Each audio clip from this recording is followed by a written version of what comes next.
I am Lindsey Lockett, and welcome back to the Nourish Your Nervous System video series. This video series is 12 parts long. This video is part 4. So if you've missed the first 3 videos, go ahead and hit pause on this one. Go back and get caught up with the first 3. And if you don't want to wait for the rest of the 12 videos to come out, you can check out my new ebook / audiobook at lindseylockett.com/nourish. The topic of this 4th video in the series is trauma's impact on the brain and nervous system. So let's go ahead and dive into our slideshow because that is what's next. All right, here we go. Trauma's impacts on the brain and nervous system. And once again, this is the 4th video in the Nourish Your Nervous System series. I am a trauma educator and a nervous system coach, and I specialize in complex developmental trauma and complex post-traumatic stress disorder. My new book, Nourish Your Nervous System, is available as an ebook and audiobook, and you can find it at the link below or go to lindseylockett.com/nourish. Before we begin, I just want to make sure you know that I am not a licensed therapist or healthcare provider. This presentation is for informational and educational purposes only, and it is not intended to diagnose or treat any physical or mental health condition, nor is this presentation or me a substitute for mental or physical health care. You are responsible for what you choose to do with the information in this presentation. So let's begin. Let's start by defining trauma. So I have a few definitions of trauma here so that we're all on the same page. The first is my very long and specific definition of trauma. So my definition is that trauma is the energy of an event or long-term environmental or relational pattern, whether it's remembered, forgotten, or unknown, which triggers an immediate fight, flight, freeze, or fawn response, burdens the nervous system, and causes the person to become stuck in a physical, emotional, spiritual, relational, and/or ancestral loop of disconnection from self, unhealthy emotional expression, repression or suppression, physical dis-ease, mental illness, and repeated generational patterns. Pretty long, but I have some shorter, more succinct definitions for you. So if you're familiar with Resmaa Menakem, he's the author of a book called My Grandmother's Hands. Very powerful trauma book. I highly recommend. He defines trauma as anything that is too much, too fast, too soon. Clementine Morgan defines trauma as experiences that profoundly overwhelm our nervous system's ability to cope.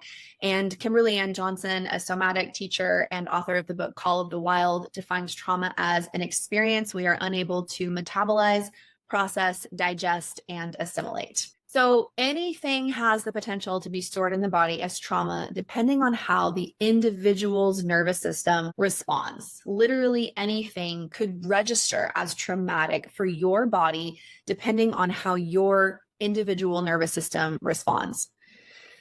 All nervous systems work exactly the same way, regardless of age, race, background, gender, sexual identity, ethnicity, religion, any other identifying factors. All nervous systems work exactly the same way, and all brains work exactly the same way.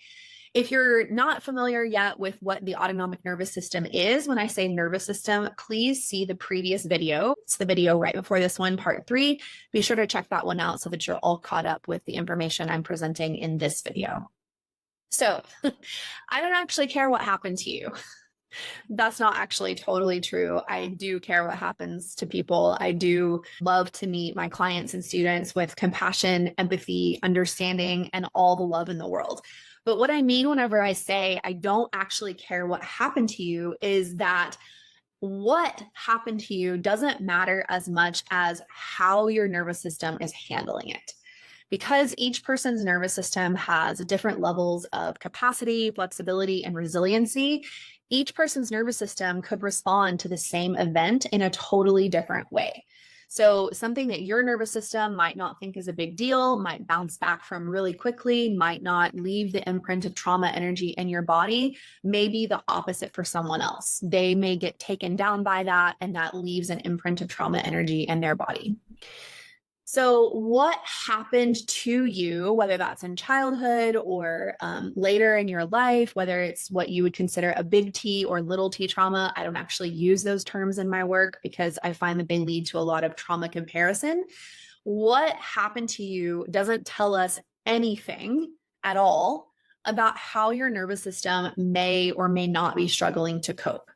So the event itself doesn't tell us anything about what your nervous system is doing. It also doesn't tell you anything about how your brain has been changed. And believe it or not, we know that trauma, emotional trauma, changes the brain. New advances in psychobiology reveal that our deepest emotions, love, fear, anger, dread, grief, sorrow, disgust, and hope, involve the action of our bodily structures. These structures, complex system of nerves, connect the brainstem, pharynx, heart, lungs, stomach, gut, and spine. Neuroscientists call this system the wandering nerve or vagus nerve. A more apt name might be our soul nerve.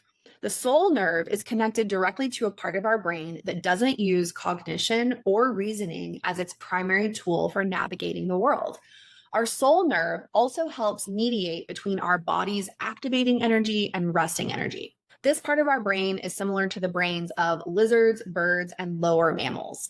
Our lizard brain, also called the limbic system, only understands survival and protection. At any given moment, it can issue one of a handful of commands: rest, fight, flee, or freeze.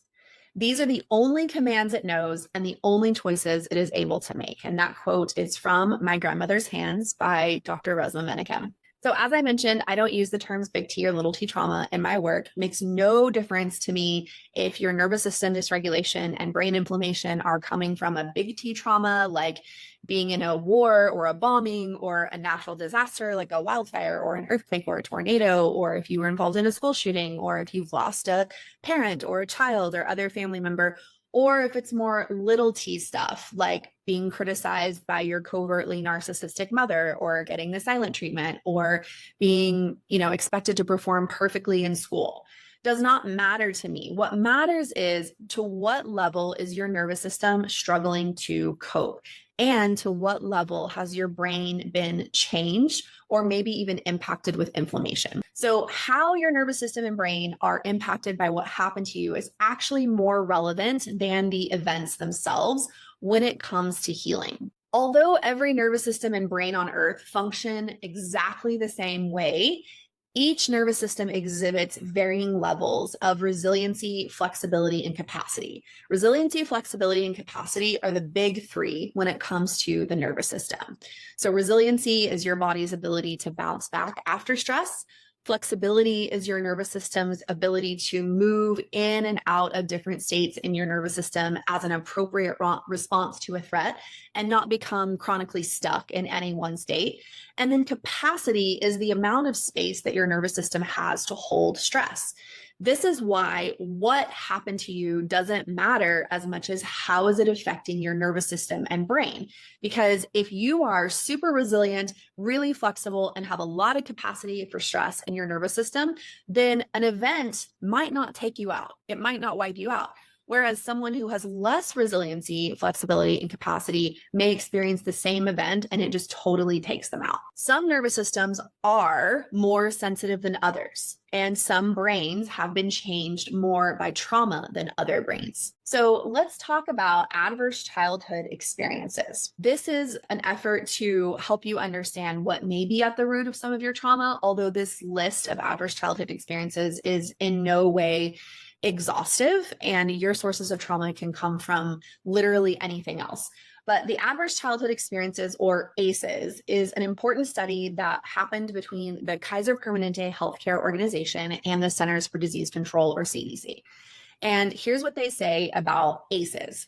It refers to specific kinds of adversity that children face in the home environment, various forms of physical and emotional abuse, neglect, and household dysfunction. The key findings of dozens of studies using the original adverse childhood experiences data are, number one, adverse childhood experiences are quite common, even among a middle-class population.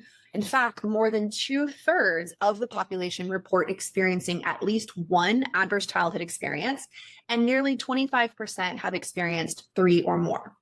And number two, there is a powerful correlation between the more ACEs experienced and the greater chance of poor outcomes later in life. And those would be dramatically increased risk of metabolic illness like heart disease, diabetes, and obesity, depression, substance abuse, smoking, poor academic achievement, having too much time out of work, and dying early. So ACEs research shows the correlation between early adversity in life and poor outcomes later in life. Toxic stress explains how these experiences sort of get under the skin and lead to biological outcomes later in life. In the early 2000s, the National Scientific Council on the Developing Child coined the term toxic stress to describe extensive scientific knowledge about the effects of excessive activation of stress response systems on a child's developing brain, as well as the immune system, metabolic regulatory systems, and cardiovascular system. Experiencing adverse childhood experiences triggers all of these interacting stress response systems. So when a child experiences multiple adverse experiences over time, especially without supportive relationships with adults to provide a buffer of protection, the experiences will trigger an excessive and long-lasting stress response, which can have a wear and tear effect on the body. So let's talk about the adverse childhood experiences. There's 10 of them total.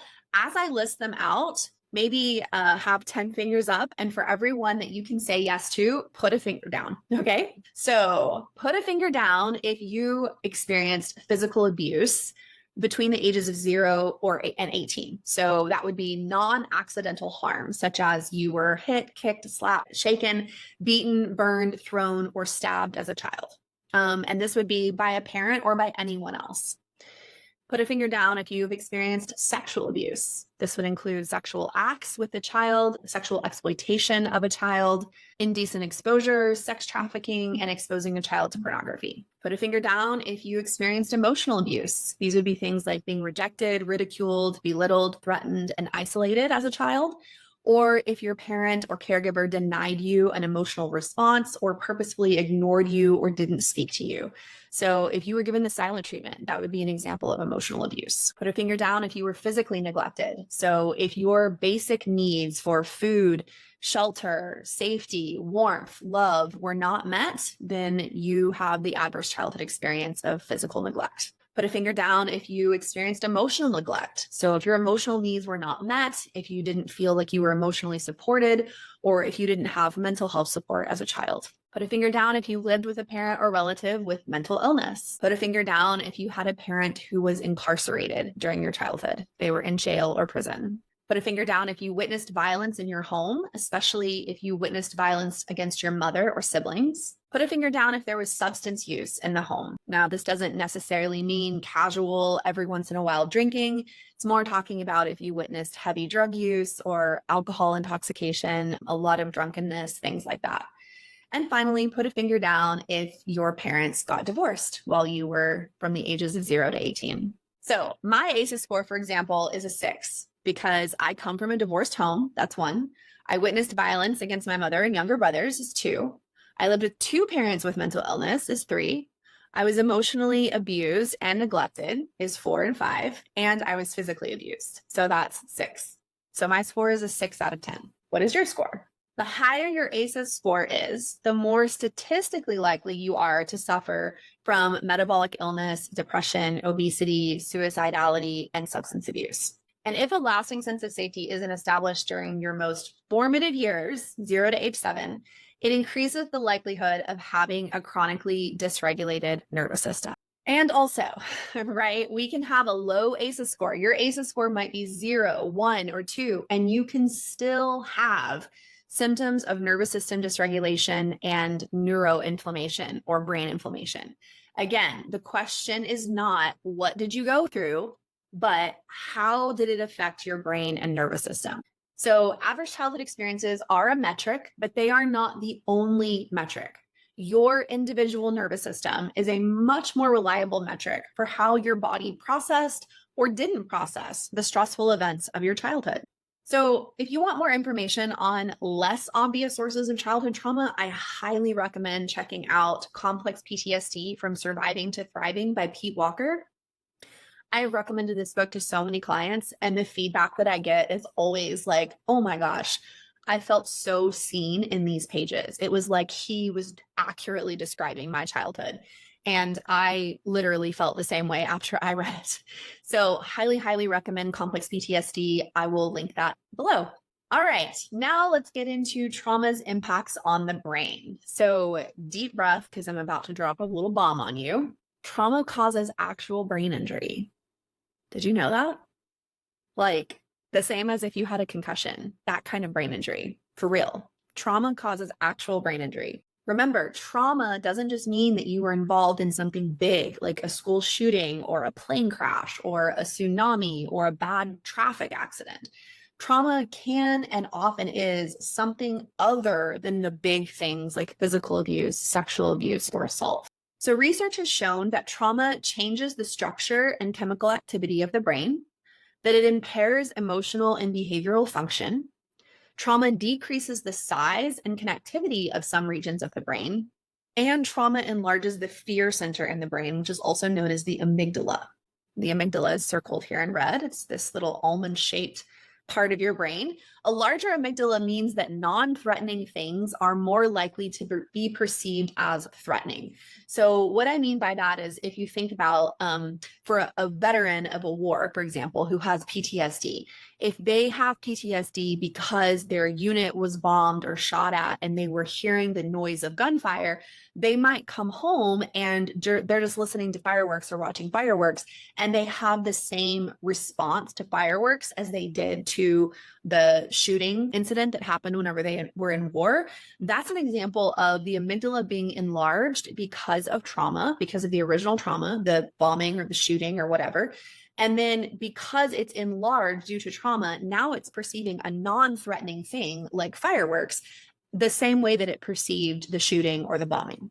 So when the brain is affected by trauma and stress, it is impossible for the nervous system to be unaffected because the brain and nervous system are inextricably linked. What we talked about in the last video in part 3 is that the autonomic nervous system controls everything automatic in the body. And because of this, the messages from brain to body and body to brain become calibrated to stress and threat rather than safety, right? This is whenever you've been in a prolonged stressful situation or survival situation. Trauma causes brain injury. What are some examples of traumas that can cause brain injury and or neuroinflammation? So we have some short-term events or processes, and these are things like a head injury or an emotional traumatic brain injury. And yes, emotional traumatic brain injury is a thing. Here is a quote that traditionally investigations have focused on how physical trauma affects the neural circuitry of emotion, cognition, and behavior. The effects of emotional trauma on the same pathways have received less attention. Compelling advances in stress neurobiology and knowledge of brain injury at the macroscopic, microscopic, biochemical, and molecular levels call for a redefinition of traumatic brain injury, or TBI, that encompasses both physical and emotional TBI. Other short-term events or processes, something like surgery, especially if you've had to have general anesthesia, that can do a number on your brain. A broken bone or a fracture, a heat stroke, pregnancy and birth, one of the most traumatic things a woman will go through in her entire life, even if it's textbook healthy and normal. Alcohol intoxication, receiving chemo or radiation, having acute infections, and even vaccines. And no, I am not anti-vaccine, but research has shown that vaccines can cause brain injury and brain inflammation, and they do impact the nervous system. There are also long-term events and processes that can cause brain injury or brain inflammation. And this includes developmental trauma, which you can learn way more about in the complex PTSD book I mentioned earlier. Gut dysbiosis or gut infections like small intestinal bacterial overgrowth, autoimmune disorders, chronic infections, excessive intake of omega-6 fatty acids. These are found in things like polyunsaturated fats or seed oils. If you are smoking, or if as a child you were exposed to secondhand smoke, if you've been using probiotics for a really long time, if you're deficient in vitamin D, or if you have gum and or dental infections, those tend to be very chronic but underlying, and they're not always noticeable, but they're creating a level of inflammation in the body that leads to the brain all the time. If you would like to learn more about neuroinflammation and how to support your brain in healing, I highly recommend this book, The Nemeczek Protocol by Dr. Patrick Nemeczek. He goes really deep into some of the topics that I'm going to just skim the surface of today. But this book is way better than anything I could ever teach you. So I would definitely refer you to this book if you want to learn more. So, the aforementioned short and long term events and processes that lead to brain inflammation certainly are not the only causes of brain injury. Okay. Even if you had near perfect parents, even if you would say you had an idyllic childhood, you were probably vaccinated. Perhaps you've been drunk a few times. You've probably broken a bone or two. Maybe you've had a surgery. Maybe you were bullied on the playground. All of these are also enough to create nervous system dysregulation and brain inflammation. So many of the things that lead to brain inflammation are normal everyday life things. That's what I want you to notice. Things like vaccine, pregnancy, excessive omega-6 consumption, acute infections. All of these are normal parts of life. They're not necessarily happening to, just certain groups of people or just happening to children or whatever. But our limbic brains and our nervous systems have to process all of life's stressors, not just those we would label as traumatic. So even if you don't feel like you were traumatized or had an adverse reaction to a vaccine, for example, that doesn't mean that that didn't affect your body on some level. Of course it did. And your nervous system had to deal with that. And maybe that happened under the surface, under your conscious awareness. But then as these things tend to stack one on top of the other, eventually we get to a point where oftentimes people can name, like, I was doing fine in my life until this happened. And then I had all of these health issues. And then I started having panic attacks and really severe anxiety, even though I never had before. That's an example of how these short and long-term events can kind of stack on top of each other until eventually they keep stacking. And then we start really noticing because of the symptoms and discomfort in our bodies. So although there are several factors for the development of brain inflammation, I'm just going to focus on 3 in this presentation. And again, I would refer you to the Nemetschek protocol book for more information on each of these 3 things. So inflammatory cytokines is number 1. Cytokines are chemicals that are released from white blood cells that change how other cells function. Cytokines perform essential functions in the body. They affect the growth of blood cells, they assist in immune and inflammation responses, but there can be too much of a good thing. Some cytokines are great. Too many cytokines become inflammatory, and they can cause tissue damage and changes in the immune system. The second factor in brain inflammation is something called primed microglia. Now, whenever microglia are not primed, they are these beautiful anti-inflammatory cells in the brain that assist with neural pruning and reducing inflammation in the brain. But when they become primed, it's like Dr. Jekyll and Mr. Hyde. Then they become unhealthy inflammatory brain cells, and they prevent normal brain development and repair. And then the final factor that I'll discuss today for the development and persistence of brain inflammation is bacterial overgrowth in the gut. This is also called SIBO, or small intestinal bacterial overgrowth. And there is a huge link between inflammatory cytokines, primed microglia, and bacterial overgrowth in the gut. So now let's talk about emotional traumatic brain injury. I mentioned this a bit earlier. I got a little bit ahead of myself with my quote. So here's the first part of that quote: that traditionally investigations have focused on how physical trauma affects the neural circuitry of emotion, cognition, and behavior. So that would be actually having a traumatic brain injury or a concussion. That's what science has focused on. But we have advances in science that are now showing that on a molecular level, on a cellular level, that emotional traumatic brain injury is also a thing. So conceptualizing a spectrum of traumatic brain injury with both physical and emotional causation resolves the irreconcilable tangle between diagnostic categories and acknowledges their shared systemic effects due to hormonal and inflammatory mediators. Recognizing emotional traumatic brain injury shifts the interpretation of emotional trauma from a confound to a comorbid related cause of brain injury. Isn't that so fascinating?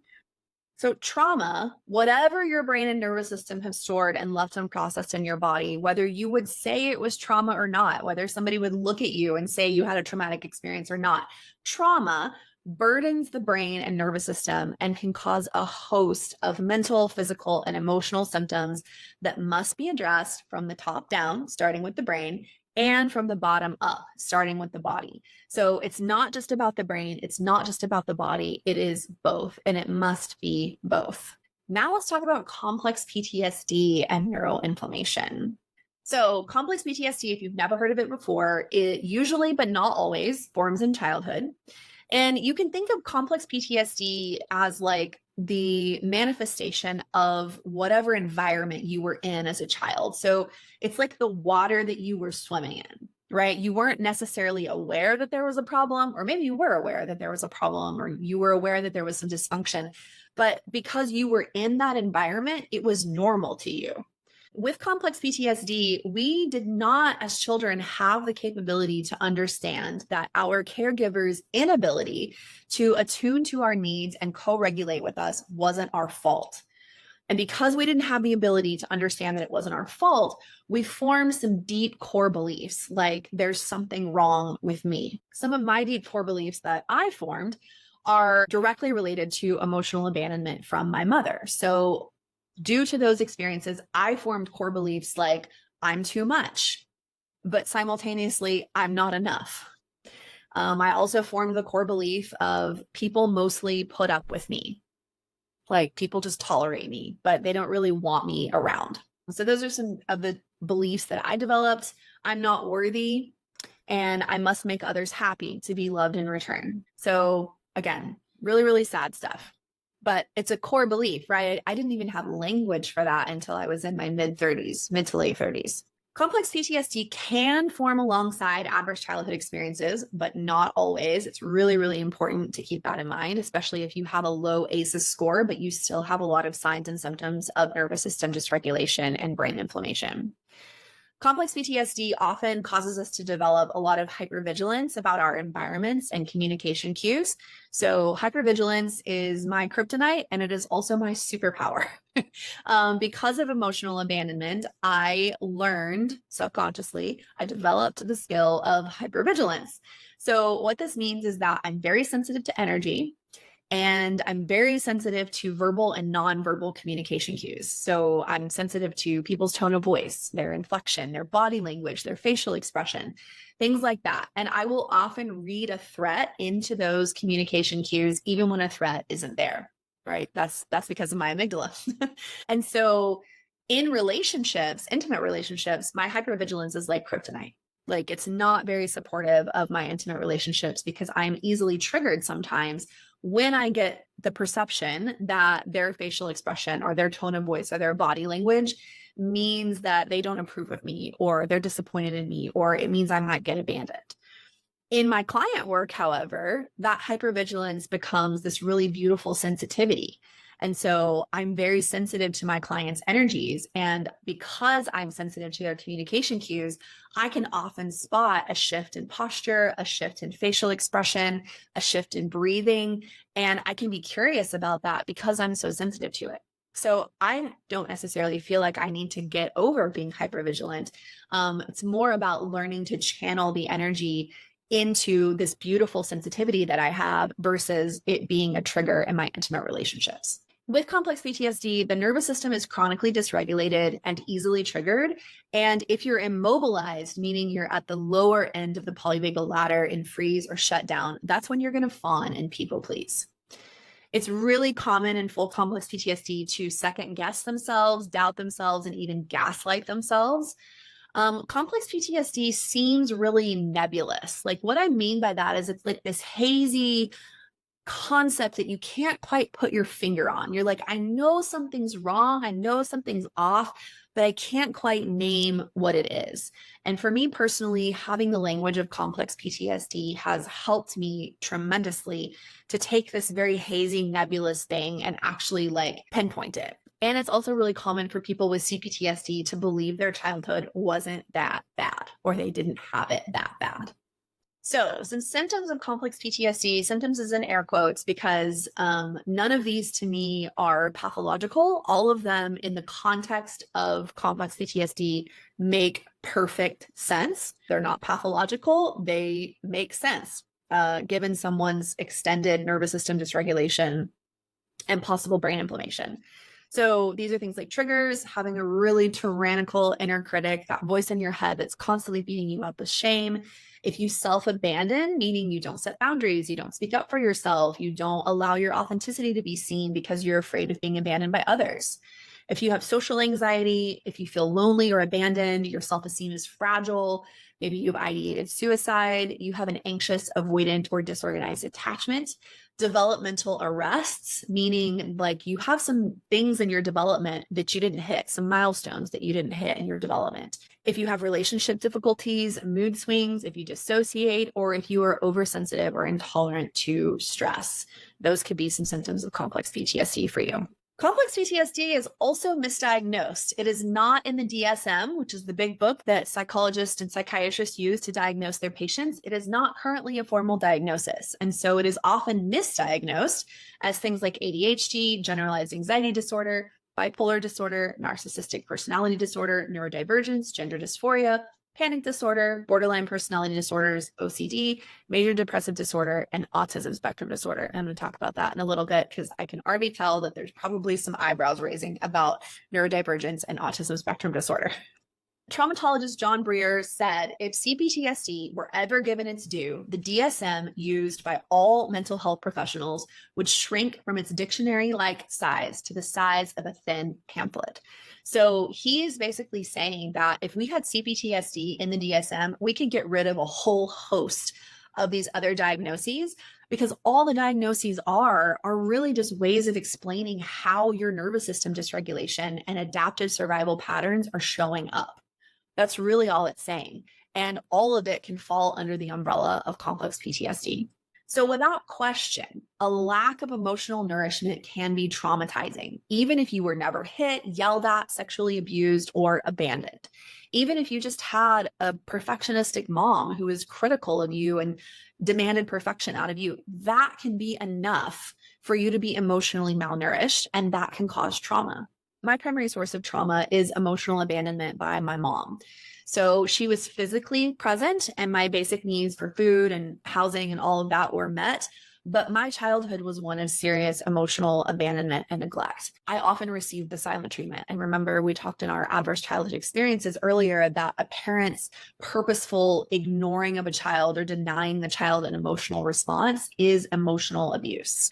This abandonment caused me to adapt in various ways, including perfectionism, performance, fawning, and people pleasing.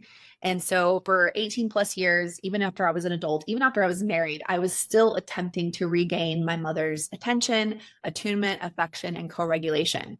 Talk about long-term stress and dysregulation, right? Like a couple of decades of trying to please her and get her love and attention back because I just longed for that connection so much.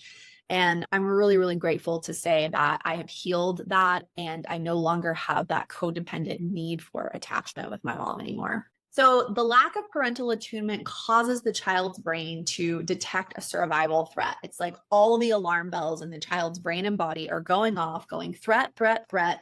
The parent isn't present. The parent is, ignoring us, giving the silent treatment. The parent is being overly critical. The parents are getting divorced. The parent's using a substance, like whatever. That is a survival threat in a child's brain and body.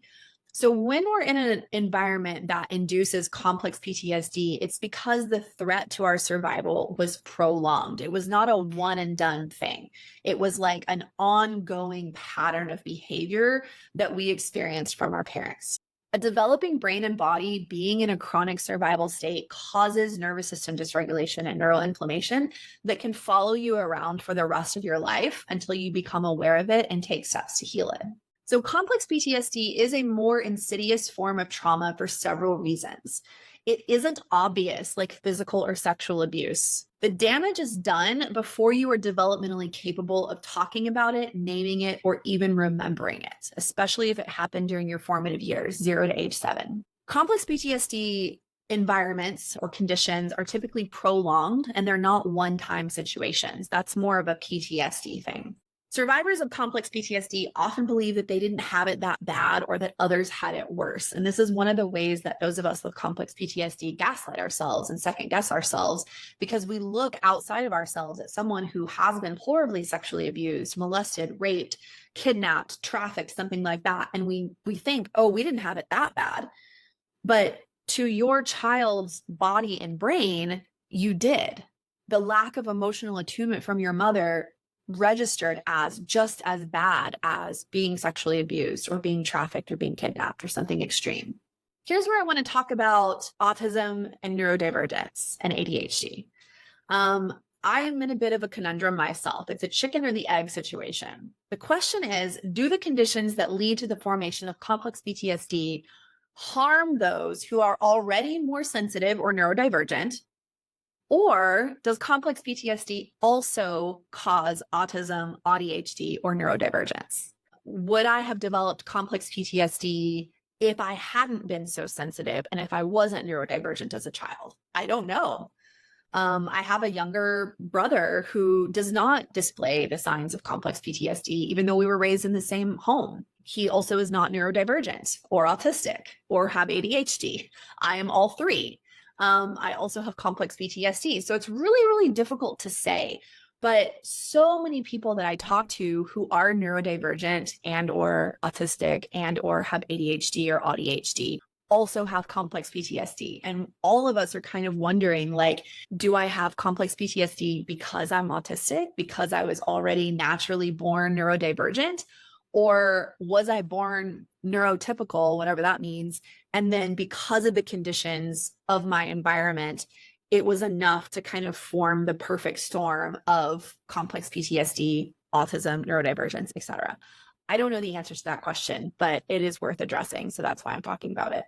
So now let's talk about how to heal neuroinflammation, how to heal brain inflammation. This is the top-down stuff, but there's also bottom-up stuff to do. So we'll talk about both.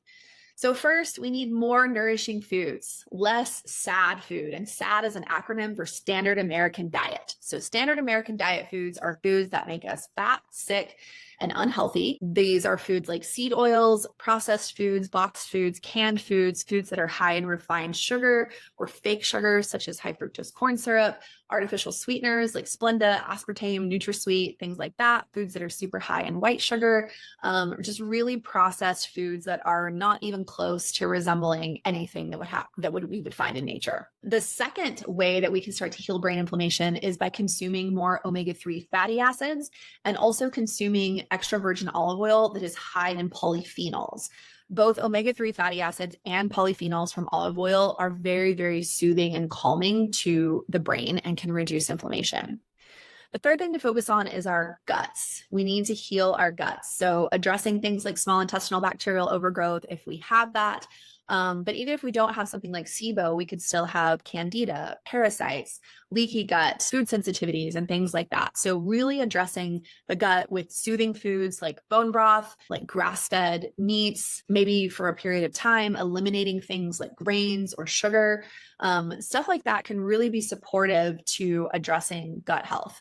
And I have a post on Instagram about this. Maybe I'll do a longer video on it someday, but I do not recommend probiotics for people. I stopped taking probiotics about 5 years ago. I have zero regrets. I don't plan on ever taking a probiotic ever again in my life. They're highly unregulated. There are lots of different strains mixed together. And sometimes these strains are actually meant for the large intestine and not the small intestine, because we have different colonies of bacteria that live in the small and large intestines. So we can actually contribute to overgrowth of bacteria in our gut by taking probiotics. Let me know below if you want me to do a longer video on this at some other time.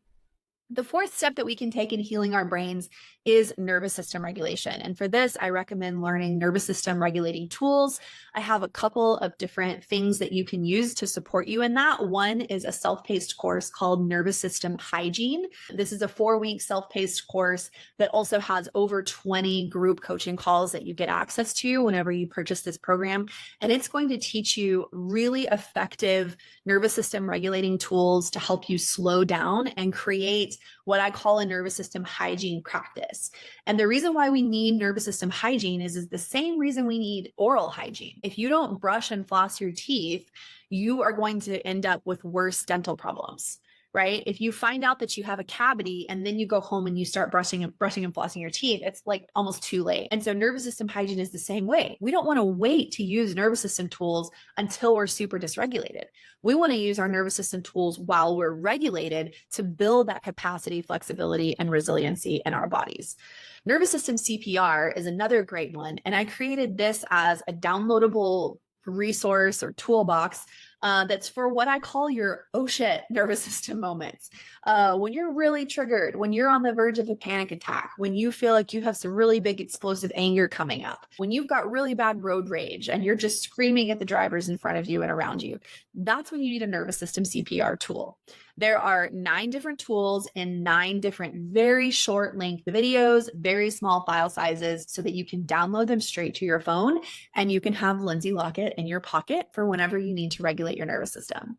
The links for nervous system CPR and nervous system hygiene are down below in the video. Check them out. Next, to heal our brain inflammation, this is body stuff. We've got to somatically process and integrate trauma energy. So this is a really, really important step of telling somebody about what happened to us, noticing what we feel in our bodies, processing that, doing any actions that we may need to complete that we weren't able to complete in the moment when it happens, working with any of our parts, if you're familiar with internal family systems, and then integrating that part of ourselves that was fragmented off back into our whole selves. Very, very important work. It cannot be skipped. Takes time, takes effort and energy, but it's so important. And then finally, to reduce brain inflammation, we need to reduce lifestyle inflammation. So lifestyle inflammation is anything, any person, any aspect of your lifestyle that is not supportive of your ongoing regulation and healing and overall nourishment. It may be a job you hate, a toxic relationship, a relationship without boundaries, not enough time in nature, not prioritizing your sleep, eating too much processed food, not taking care of your emotional needs or feeling your feelings. All of these different things are what I call lifestyle inflammation. And they're just factors of our life that are kind of inflammatory that when you add them all up, they have this cumulative effect of really not being supportive to our ongoing healing and regulation. So regardless of the severity of the event or circumstances, can we all agree that chronic sacrificing of the authentic self is very sad and painful, right? That's what trauma forces us to do, is we have to sacrifice our authentic selves to get that love from the parent. When we people please others, we are sacrificing our authentic selves. When we don't set boundaries with others, we sacrifice our authentic selves. When we were younger and our parents were not there for us, not attuned or co-regulating with us, when they were abusing us or belittling us, we had to sacrifice our authentic self. A part of us got fragmented off. So someone would only do that, right? Sacrifice their authentic self if they were so emotionally malnourished and desperate for the love and attention of someone else, be that a parent, a lover, a boss, or a friend, that the attachment to the other was chronically prioritized above the self. Consider the experiences one must face, causing them to suppress their innate nature to gain love from another person, right? The lengths that we will go to gain love from another person. Whatever that is or was for you is trauma. So it doesn't matter if it's big T, it doesn't matter if it's little t. If you had to sacrifice your authentic self, if you were so emotionally malnourished and desperate for love and attention that you prioritize that attachment above your authentic self, all the experiences that you went through that forced you to suppress your innate nature, that was trauma for you. So this video, like I said, is part 4 of the Nourish Your Nervous System series. It's based off my book, Nourish Your Nervous System, which you can find for $19.99 as an ebook and as an audiobook. And I am reading the audiobook. That resource is at lindseylockett.com/nourish. It's also linked below with all the other helpful information in this video. Stay tuned for part 5, which is all about how to listen to your body. And thank you so much for joining me today.